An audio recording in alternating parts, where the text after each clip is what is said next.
20 years really in relation with this particular area of interest in Shakespeare. I don't pretend to be a scholar. I do not read Greek or Latin, but Latin I know I learned in medical school. So, and in university, I did read the epic, and I do remember my freshman year, the salvation was reading the Coriolanus and Johnson's Volpone in my English lit class. I understood dramatic poetry far better than I could the rather dreary poetry of Robert Frost. So Shakespeare rescued me that year. And although I really had no great interest in it until moving to Ashland, Oregon in 1974, when beginning to go to productions of the Oregon Shakespeare Festival, a marvelous award-winning, incredible, icon of perfection in theatrical arts in our region. And there to have several really transformative, cathartic experiences of theater that were suggestive of how great that place was, a sacred space really for the right experience of theater, particularly certain productions like The Winter's Tale, which we saw in the late 70s, a production that featured Pachelbel's Canon in D during the statue scene, the miraculous recovery of Hermione, and just the most brilliant experience of theatrical catharsis of the whole audience sobbing during that incredible restoration of Hermione. And other experiences in that theater also convinced me to start reading. And eventually, because I was a Harvard graduate, I read a review of Charlton Osborne's book in the mid-'80s and purchased a copy and then began my readings. What really changed everything was going to Concordia University in 2002 and hearing Andrew Worth speak on Shakespeare's Less Greek. Andrew was an undergraduate student of Dan Wright's, and Stephanie Hughes obviously was involved in his research. His presentation was brilliant in pointing out how unreported was Shakespeare's actual use of Greek sources, that for a better part of a century, scholars have systematically avoided those Greek sources because the majority of them had been untranslated and published in England during Shakespeare's lifetime, during the time that he was apparently writing these plays. Aside from Plutarch, which was translated, of course, into English by Sir Thomas North, almost all of the sources, the dramatic sources certainly, were never published in English. The intuitive connection between the Oresteia, the Orestes stories, and Hamlet was fairly obvious to me. And on a lark, I went to the library and entered in Orestes and Hamlet and hit enter, and my life changed because I found Gilbert Murray's incredible 50-page essay on Hamlet and Orestes, Study of Archetypes, that was published in 1914. Published. Thank you very much, Stephanie Hughes and Elizabeth Eckhart, my professor at the time, who opened the door and allowed me to pursue my obsession with this. My Hamlet term paper was 50 pages, single-spaced. I mean, I really went over the top. And since then, I've been going over the top. I've acquired somewhere in the neighborhood of 500 books during the last 17, 18 years in studying the Shakespeare question, and a number of them refer to the Shakespeare in the classics, in particular the Greek canon, which I think was an incredible opportunity to explore something that hasn't been really delved in, according to what Andy Worth had to say. His article is available on the Shakespeare Oxford Fellowship website. It was published in 2002 in the Oxfordian.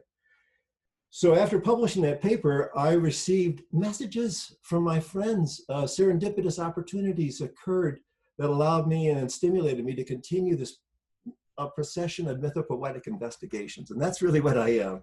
I'm a mythopoetic investigative reporter of a self-consciously literate, mysteriously auteur. So that's my little limerick for the day here. Thank you. Eventually, Marilee Carr sent me a review of a production of the Alcastas at the Greek Classical Theater in Portland, put on at Reed College, which compared it to The Winter's Tale.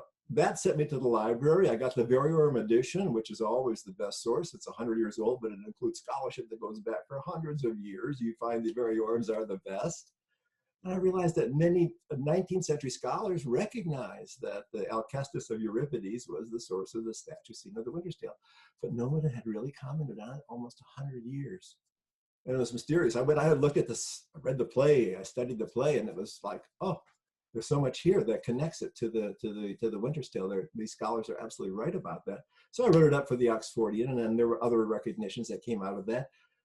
Following that, Brian Bechtold at a little pub session after I presented that paper in 2006 said, what about Much Ado About Nothing? That's got a lot of Winter's Tale-ish kind of things at the very end. And that led me to publishing a paper a year later on the Much Ado About Nothing, which obviously has many connections to the Alcastas, so the final scenes of the Alcastas there.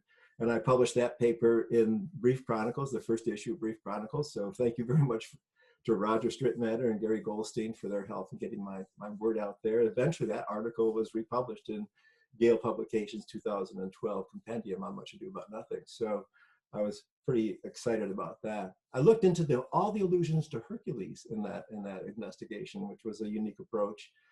And it was a very original paper. Later on, I heard a presentation by Charles Beauclerc, which set me on the road to Timon of Athens. And the paper was published on that. And finally, during one of my OLLI classes, my lifelong learning program classes by Ray Embry, we were studying the Oresteia. We were taking 10 weeks to read several translations and comparing them and detailing the play. At the same time, the Oregon Shakespeare Festival put on a marvelous classical Macbeth production, which then changed everything because we could see a dozen parallel elements that in the Greek and in Shakespeare. The Agamemnon was a blueprint for Macbeth. It was unbelievable. So I published a paper on that. That was a pretty original piece of work because there are many, many, many parallels, and people have acknowledged that before. I found a quote from Lord Campbell on this. Lord Campbell, who published on Shakespeare's legal acquirement, Lord Chancellor, a non-Shakespeare scholar, but who recognized something brilliant about Macbeth. He said, in the grandeur of tragedy, Macbeth has no parallel until we go back to the Prometheus and the Furies of the Attic stage. I could produce innumerable instances of striking similarity between the metaphorical mintage of Shakespeare's and Aeschylus's style, a similarity both in beauty and in fault of excess that, unless the contrary had been proved, would lead me to suspect our great dramatist to have been studious Greek scholar. But their resemblance arose only from a consanguinity of nature. He had no other way to explain it because of all this unpublished plays that didn't exist in the English canon. So that was another revelation. Rick Wagaman sent me an article that set me on a process of examining Midsummer Night's Dream as a Aristophanic comedy, which I believe is a good approach to that. You realize that you're looking into theater culture, the Greek theater culture that evolved under incredible social and cultural circumstances. The Greeks had just defeated the Persians at the Battle of Marathon and again at Salamis. And in that window of about 75 years, that golden age of Athens, you know, the Periclean age evolved. And all those Greek dramas, all that stuff occurred over a very brief period of time. The evolution of it was transformative. Aeschylus was the first playwright to put a second actor on the stage besides the chorus and the thespian, the single actor. Sophocles added a third actor. Euripides opened up the gates and had a full cast and diminished the power of the chorus. So you see a whole evolution of theatrical culture representations during that incredible time. So it was mythopoetic. The stories were mythic. You had to be careful. You did not want to insult the Greek families. You could be fined 1,000 drachmas for insulting the Greek family. That did happen to Phrynichus. But the freedom to write allegorically was there. And 429 BC, the first year of the Peloponnesian War, Sophocles, Ajax, the king, Oedipus the king, was a critical drama directed at Pericles, who had started the Peloponnesian War that year, 2 years earlier, and there was plague in Athens at that time. The plague in Thebes was allegorical for the plague in Athens at the time. And he was a powerful man. He was a general, he was a major cultural leader in Athens at that time. So you realize that it's both mythopoetic, it's political, it's Shakespearean in so many ways when you delve into the canon a bit, and I've had to acquire a small library of those texts along the way because it's compelling to get it caught up in that mythopoetic place. And I think it's worth conveying some of my enthusiasm for it, so that you understand a little bit of what's been driving me in this direction. You realize that there's an ancestral root of playwrights that Shakespeare opened up for the first time in 2,000 years. So there's been nothing like this in 2,000 years. And you have this narrow window in the Greek time and a narrow window in the English Renaissance time. And this is what Laughlin MacLean Watt wrote about 100 years ago about this. Perhaps in all the history of the fluctuation, conflict, and yearning of the world, there are not recorded any periods more fraught with influences, environments, and provocations of greatness than in the age of which Attic tragedy rose and flourished, and in that which the genius of the Elizabethan era found its highest utterance in the English tragic stage. So the parallels in terms of the cultural evolutionary moment is compelling. And I think to avoid that, to never really have engaged that over the last century of scholarship, is one of the great embarrassments, I think. And the invocation of the Mermaid Tavern of universal knowledge is not quite as satisfying as you think. The literary surrogates that people claim, Plutarch and Ovid, who teach Shakespeare about Greek drama indirectly. Jonathan Bate is a champion of that cause. He said, Shakespeare cannot have proved that he knew any of the plays of Euripides, but there's no doubt that he derived a Euripidean spirit from Ovid. Euripides taught Ovid what Ovid taught Shakespeare, the art of tragicomedy. So they seem to point in other directions other than a direct connection, an intertextual connection, a classical philological connection between two of the great periods of artistic creativity as regards the great drama. So that's my introduction to this. I want to thank all my teachers all around, and particularly the editors who have helped publish the works that I've had. I have a few slides at the very end of my presentation I'm going to give you in a few minutes here. Well, I should get into it pretty quickly. We'll run out of time.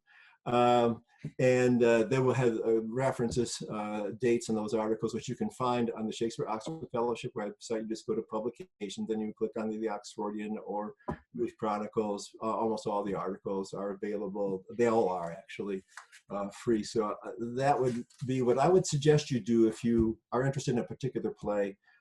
Hamlet, Macbeth, Timon of Athens, among the tragedies, Midsummer Night's Dream, and Much Ado About Nothing, and The Winter's Tale. So those are the main plays that I've written about. There's a summary article that was published in 2015 in the Oxfordian. I think that's a good way to start. And I will give you that reference here at the end. You all will have my email. So I think that's about what I have to say as an introduction. That was a long one, wasn't that? Anyway, I wanted to say thank you for everybody and for this opportunity to kind of share a little bit of what's going on in terms of the history of my experience in exploring this area here. So.